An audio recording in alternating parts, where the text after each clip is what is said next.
Hello, welcome to ArheloClass. Today we shall be looking at partial fraction.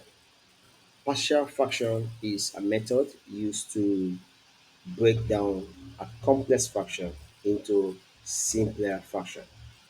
For example, we can be given a fraction like 5 over x plus 1 times x plus 2. This can be written as a over x plus 1 plus b over x plus 2, where a and b are constants that we always solve for. The idea is to rewrite a fraction in the simplest way that we can work with. So I will show us an example of how we can work with partial fraction. Here is an example. We are asked to express x plus 5 over x minus 3 times x plus 1 in partial fraction. So the first thing we do is to write this out. So we have x plus 5 over x minus 3 times x plus 1. So this can be written as a over x minus 3 plus b over x plus 1. So the next thing to do is to multiply through by these factors.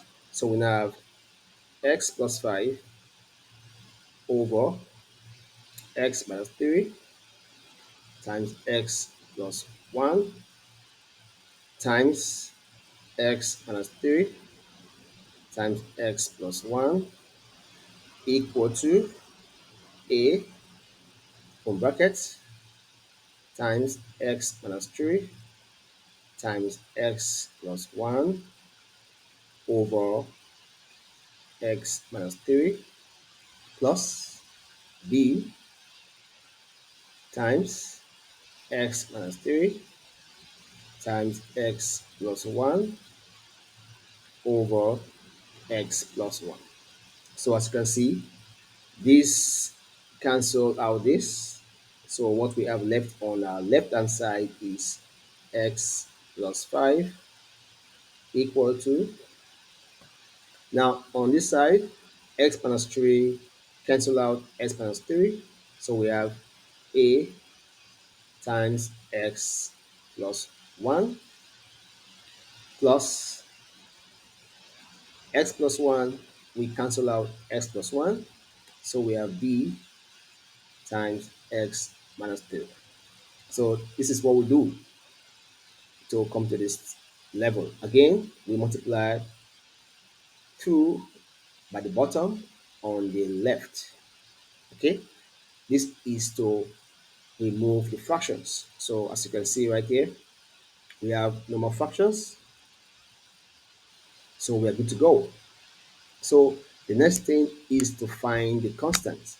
Now, to find the constant, what we do is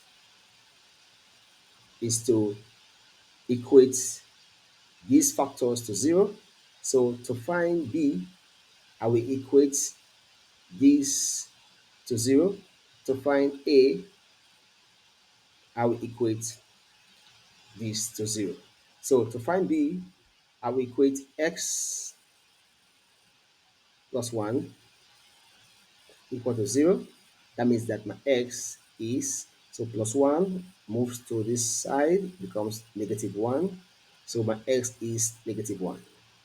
So I will substitute this x value into my equation. So x is minus 1. So we have x becomes minus 1 plus 5 equal to a in brackets.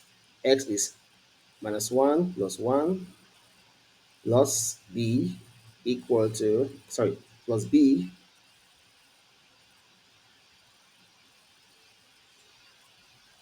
plus b minus 1 minus 3. So as you can see right here, minus 1 plus 1 is 0. So my a is gone. So you can see for us to find b, we have to equate these to 0 and we get b. To find a, we equate s minus 3 to 0 and we get a.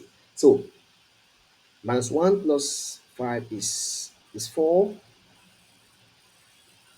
equal to, we have b, minus 1 minus 3 is negative 4b. So what next? We divide both sides by negative 4. So therefore, we have divide this side by negative 4, divide this by negative 4. So these cancel out. So 4 is, so we have what? Negative 1 equal to b. So therefore, my b is equal to negative 1. Now, for us to find a, we equate x minus 3 equal to 0. So if x minus 3 equal to 0, so we have x minus 3 crosses this sign, becomes what? A plus. So we have plus 3.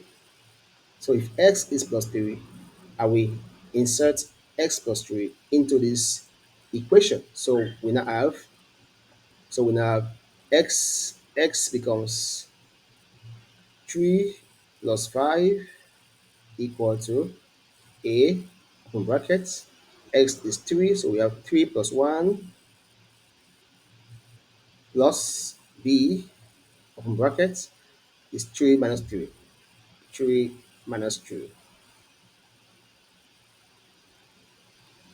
So 3 plus 5 is 8, equal to 3 plus 1 is 4, so we have 4a. As you can see right there, 3 minus 3 is 0, so our b is gone.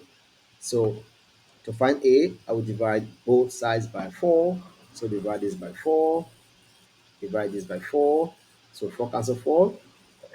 It's 1. So 4 into 8 is 2. So my a is equal to 2.